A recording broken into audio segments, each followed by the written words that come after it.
Hello everyone, this is Rahul Chawla and you are watching Easy It Legal.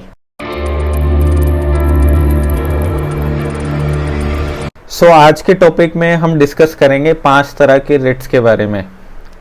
अब before discussing 5 तरह के Ritz, सबसे पहले हम थोड़ा सा बैकग्राउंड डिस्कस करते हैं कि रिट्स कौन इशू करता है। ये सुप्रीम कोर्ट और हाई कोर्ट के थ्रू इशू की जाती हैं। आर्टिकल 32 पावर देता है सुप्रीम कोर्ट को रिट्स इशू करने के लिए। Article 226 of the constitution power देता है हाई कोर्ट को रिट्स इशू करने के लिए। अब रिट्स क्यों इशू की जाती हैं?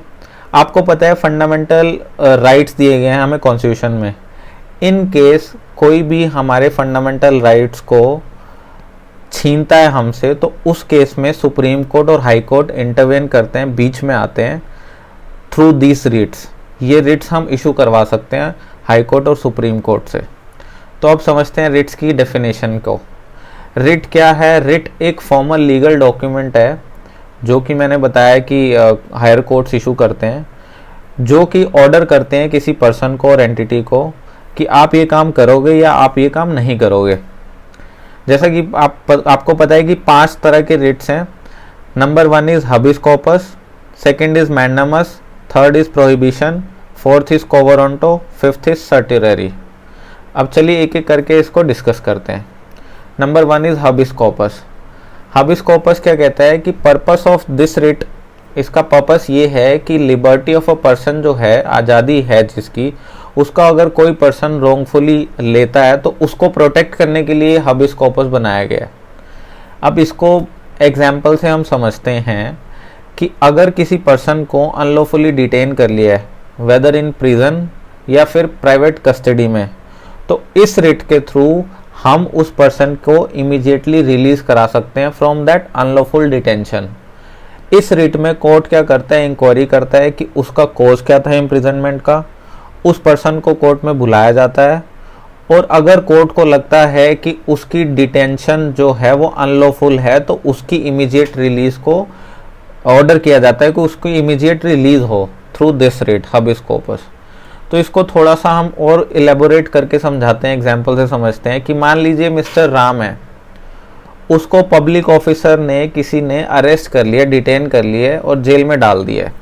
अब आपको पता है कि किसी भी पर्सन को अरेस्ट कर दिया तो उस पर्सन को 24 घंटे के अंदर अंदर मजिस्ट्रेट के पास प्रेजेंट करना पड़ता है। अब इन केस अगर वो 24 घंटे के अंदर प्रेजेंट नहीं करते तो वैसे भी अनलॉफुल मान लेते हैं उसको, कि उसकी जो अरेस्ट है वो बिना किसी ग्राउंड्स के और अनलॉफुल मानी जाती है। अब इन बिटवीन भी अगर मिस्टर राम को लगता है, अभी 24 घंटे नहीं हुआ है, इन बिटवीन भी अगर राम को लगता है कि उसको जो अरेस्ट किया है वो अनलॉफुली करा है, बिना किसी ग्राउंड पे किया, उसने कुछ ऐसा काम नहीं किया था कि उसकी अरेस्ट हो, तो अब राम क्या करेगा इस केस में? या तो खुद राम या अपने लॉयर या किसी फैमिली मेम्बर के थ्रू हाई कोर्ट या सुप्रीम कोर्ट में ये रिट इशू करा सकता है, जिसका नाम है हबिस कॉर्पस। इस रिट के अंदर क्या होता है कि कोर्ट इंक्वायरी करता है कि अगर मिस्टर राम की क्या डिटेंशन जो अरेस्ट हुआ है वो अनलॉफुल है। अगर मान लीजिए पाया जाता है कि अनलॉफुल नहीं है, तो इस रिट के थ्रू इमीडिएट रिलीज हो जाएगा मिस्टर राम का, और उसके पुलिस ऑफिसर जिसने भी वो अरेस्ट किया उस पुलिस ऑफिसर के खिलाफ कार्रवाई की जाएगी। ये आपको आई होप अच्छे से समझ में आ गया होगा। This writ is called hobbies corpus. चलिए नेक्स्ट रिट के बारे में बात करते हैं। Next writ is mandamus. Mandamus का क्या मतलब है? मैंडामस का मतलब है कि इट मीन्स ऑर्डर और एक कमांड है जो कि हायर कोर्ट्स इशू करते हैं, सुप्रीम कोर्ट और हाई कोर्ट, जिसमें ऑर्डर किया जाता है किसी पर्सन को और पब्लिक अथॉरिटी को कि आप ये काम कर सकते हो या ये काम नहीं कर सकते, in the nature of public और स्टैट्यूटरी ड्यूटी, कि आपकी ये स्टैट्यूटरी ड्यूटी है कि आपको ये ऑथोराइज हो आप ये काम करने के लिए, या फिर आप ये काम नहीं कर सकते, you are not authorise to do such act. याद रखिएगा ये सिर्फ पब्लिक अथॉरिटी या पब्लिक नेचर में ही इशू की करवा सकते हैं आप रिट, कोई प्राइवेट इंडिविजुअल को ये रिट इशू नहीं होती। अब इसको एग्जाम्पल से समझते हैं हम। एक केस लॉ हुआ था Bombay municipality versus advance builders. उस केस लॉ में ये पाया गया था, जैसे फॉर एग्जाम्पल बॉम्बे म्युनिसिपैलिटी ने एक प्लान किया था कि हम टाउन प्लानिंग करेंगे और एक स्कीम जो है वो पास करी थी, जिस स्कीम को स्टेट गवर्नमेंट से अप्रूव भी करा लिया था बॉम्बे म्युनिसिपैलिटी ने। बहुत साल बीत गए लेकिन वो स्कीम सिर्फ पेपर्स में रह गई। अब आपको पता है मैंडामस में डेफिनेशन में हमने पढ़ा था कि इस रिट के थ्रू हम क्या करा सकते हैं, किसी पब्लिक अथॉरिटी को हम प्रेशराइज कर सकते हैं टू डू सर्टेन एक्ट और not to do certain act.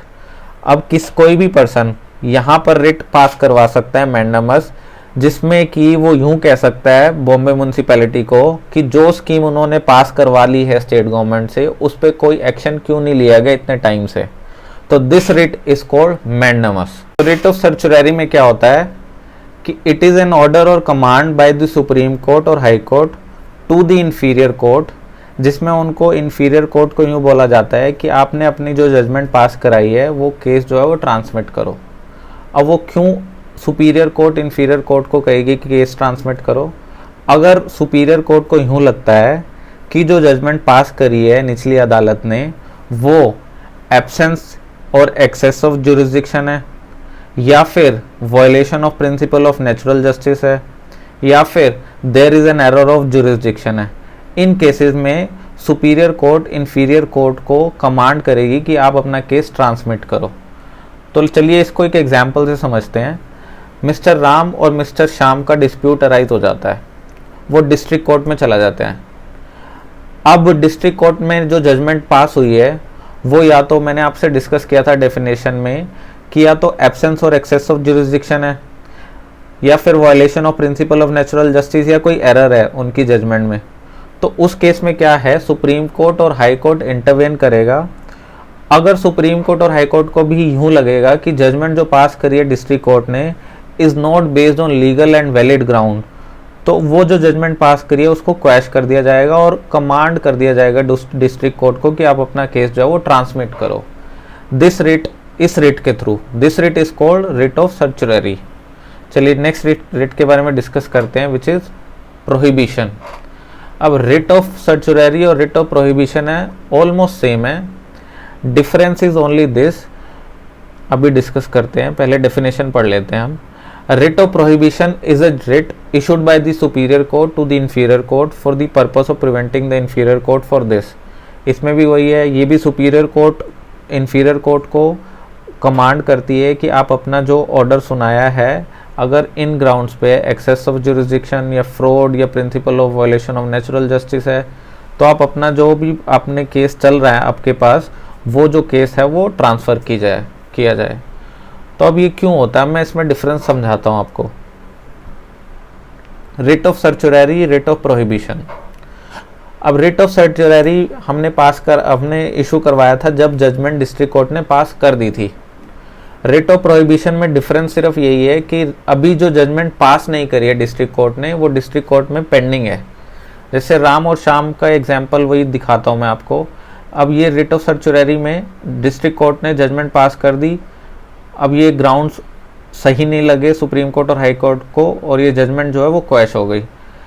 अब रिट ऑफ प्रोहिबिशन में डिस्ट्रिक्ट कोर्ट में ही फैसला अभी चल रहा है, अभी जजमेंट कोई पास नहीं हुई है, तब इंटरवेन किया सुप्रीम कोर्ट और हाई कोर्ट ने कि आपका जो जजमेंट जो पास करने जा रहे हो वो उसमें कोई एरर है, तो आप ये केस जो है वो ट्रांसमिट करो। तो बहुत ही सिंपल डिफरेंस है। रिट ऑफ सर्चुररी जजमेंट पास कर दिया डिस्ट्रिक्ट कोर्ट ने, सही नहीं लगी तो आप रिट ऑफ सर्चुररी पास कराओगे। अभी मैटर पेंडिंग चल रहा है डिस्ट्रिक्ट कोर्ट में, तब आप कौन सी रिट पास कराओगे, रिट ऑफ प्रोहिबिशन। चलिए नेक्स्ट रिट के बारे में डिस्कस करते हैं, रिट ऑफ को वारंटो। इस रिट में क्या होता है, when the unauthorised person occupying the public office illegally. इसका मतलब ये है कि कोई भी पर्सन अगर पब्लिक ऑफिस इलीगली ऑक्यूपाई कर रहा है तो आप को वारंटो पास करा सकते हो। अब इसमें क्या होता है, एग्जाम्पल से हम समझते हैं। मिस्टर राम एक पब्लिक सर्वेंट है, उसकी रिटायरमेंट एज है होल्ड करने की ऑफिस है 60 ईयर्स। अब वो 60 ईयर्स क्रॉस कर चुका है, now he is 62 years old, still वो पब्लिक ऑफिस होल्ड कर रहा है। 62 साल का हो गया तब भी पब्लिक ऑफिस होल्ड कर रहा है, बट वो 60 साल तक उसकी रिटायरमेंट एज थी, तो 2 साल उसे एक्स्ट्रा हो गए हैं। तो इसका मतलब क्या है, वो पब्लिक ऑफिस इलीगली होल्ड कर रहा है। तो इस केस में भी his position will be deemed as illegal, तो हम writ of quo warranto pass करा के उसकी पोजीशन को इमीडिएटली वैकेट करा सकते हैं। Thank you.